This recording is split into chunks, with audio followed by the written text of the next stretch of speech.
Yung perwisyo ka sa ibang tao, tapos ang lagi mong dasal, bigyan ka ng blessing. Hoy! Ang kapal naman ng mukha mo!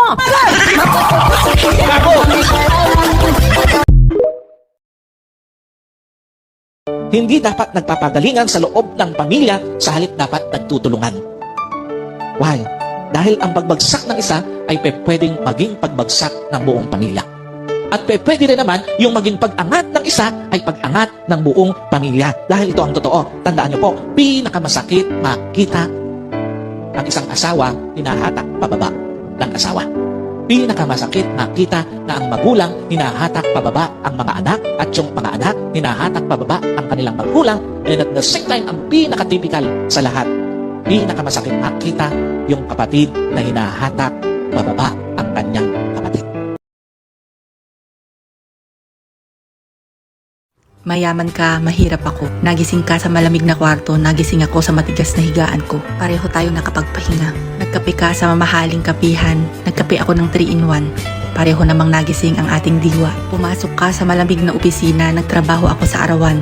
Pero pareho tayo nagpasok ng pera para sa ating pamilya. Tiningnan mo ang oras sa Rolex mong relo. Tiningnan ko ang oras gamit ang cellphone ko. Pareho nating hindi mababago ang oras. Sumakay ka sa mamahalin mong sasakyan, nag-commute ako at nakipagsiksikan. Pareho tayong nakarating sa ating pupuntahan. Kaya anumang katayuan natin sa buhay, hindi ito tiket para maliitin, hamakin at pagtawanan ng estado ng ating kapwa. Ipinanganak tayong walang dala-dala dito sa mundo. Kaya pare-pareho tayong mamamatay ng walang bitbit na kahit ano. Nagpautang sa'yo. Anong sukle? Amnesia. Yan daw pinagkaiba ng magnanakaw sa mangungutang. Yung magnanakaw, natatandaan niya ang ninakawan niya. Yung mangungutang, nalilimutan niya. Ganyan ba ang paggagantimpala sa taong sumasagip sa iyo sa oras ng pangangailangan, pinautang ka, tas di mo babayaran? That is evil. O kaya hindi mo babayaran sa oras. Ay siya nga pala, ito yung 1,000 pesos na inutang ko sa iyo. 1,000. 30 years ago mo na inutang sa akin yan.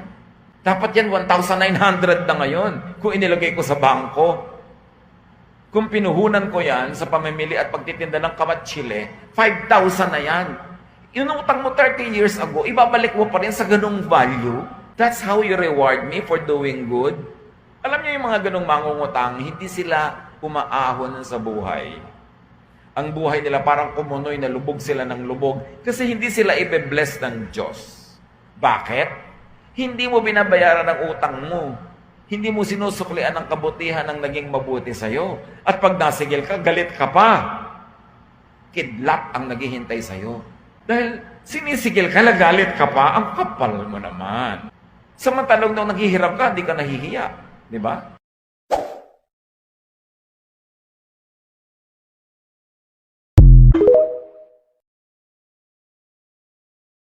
Tao talagang sobrang magaling magmanipula. May kilala ka? Ako meron. Yung tipong sila na nga lang tong gumawa ng masamang bagay sa'yo. Tapos, kapag nagalit ka, gagamitin yung galit mo against you. Yung tipong babaligtarin ka na ikaw yung masama para mag-justify yung mga ginawa nilang masama sa'yo. At magmukha silang walang ginawa. Yung isasaksak nila sa isip at puso mo na ikaw yung mali, sa'yo may mali. Para lang mapagtakpan yung mga kasalanan nila. Yung matanggal yung guilt nila, kuno, tapos ipapasa sa'yo yung guilt. Napakagaling. Sobrang mapanlin lang. Pero, marinlan nyo man lahat ng tao. Merong isa na nakatingin sa taas na hindi nyo kailanman malilin lang.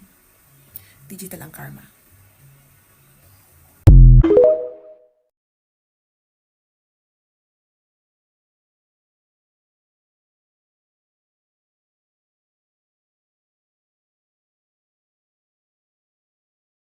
Ito yung sinasabi ko. Hindi talaga ako palabili ng gamit at hindi ako maluho. Kain lang ako ng kain. In short, hindi ako materialistic. Pero patay gutom. Go.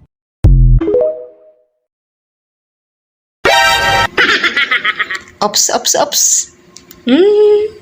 Alam ko, naiinis ka na sa akin.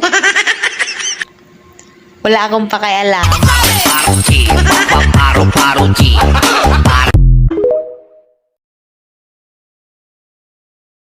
Kung sino man dito ang may narating na sa buhay, gusto ko lang malaman saan kayo dumaan.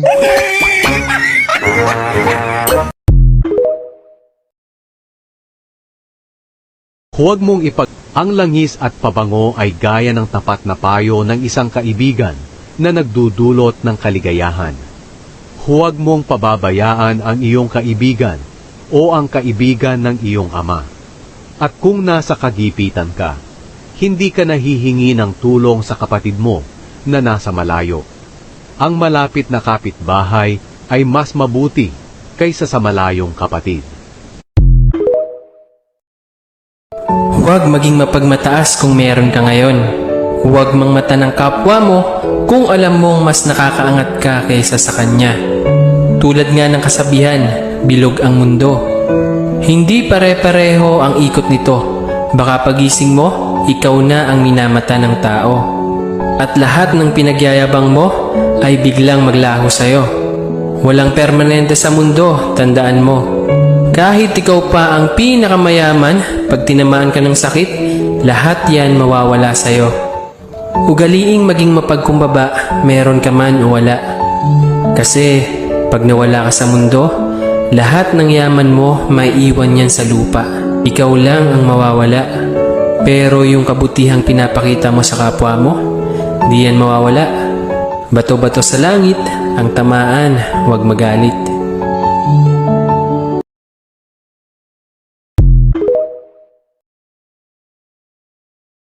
Salamat sa bagong araw, Lord. Panginoon, maraming salamat sa bagong araw na ito. Maraming salamat sa masarap na tulog. Maraming salamat sa masarap na pahinga. Alam ko po, Panginoon, na ako'y binantayan ninyo at inalagaan ng buong magdamag. Haharapin ko po, Lord, ang araw na ito na puno ng pag-asa sa aking puso't isipan, sa aking buong pagkatao, sa aking buong araw ngayon. Alam ko po, Lord, na hindi mo ako iiwan ngayong araw na ito at patuloy niyo akong sasamahan at bibigyan ng guidance. Maraming salamat dahil ginising mo ako ngayong umagang ito at alam kong ang araw na ito ay magiging blessed dahil andyan ka, Lord. Punuin niyo po, Lord, ng kasiyahan o joy ang aking puso. Ipaalala niyo po sa akin kung gaano ako ka-blessed sa araw na ito. Lagyan niyo lagi ng dahilan ang aking kasiyahan at mga dahilan kung bakit magiging thankful po ako.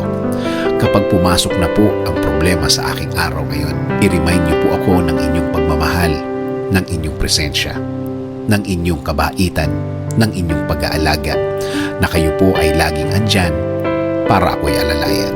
Kapag ako ay nanghihina, ipaalala niyo po sa akin na lagi po kayong andyan para ako'y tulungan, para ako'y alalayan, para ako'y alisin sa isang problemadong sitwasyon.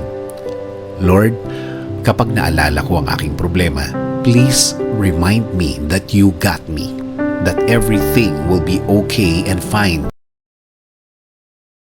At sino po rito may mga kapatid, taas ang kamay? Madalas nagkakagalit kayo, di ba? Pero madalas, tropa din naman kayo ng kapatid mo. Now, habang kasama mo pa, give the best time. Enjoy life with your siblings. Enjoy nyo na yung buhay nyo. Okay na yung nagkagalit kayo, nagkatampuhan doon sa mga nakaraan, pero itong mga time na ito, enjoy nyo na magkasama kayo. Yung the best time you can offer to your siblings, bigay mo na. At okay lang kung ikaw yung tumutulong sa kapatid mo. Sino naniniwala? Blessing yon na nakakatulong ka sa kapatid mo. Naniniwala pa? Huwag mong tingnan, nakakabigatan yun, no? Give the best life you can offer to your siblings. Kahit mas bata ka, pero ikaw yung may kakayanan tumulong sa kapatid mo, give the best life you can offer.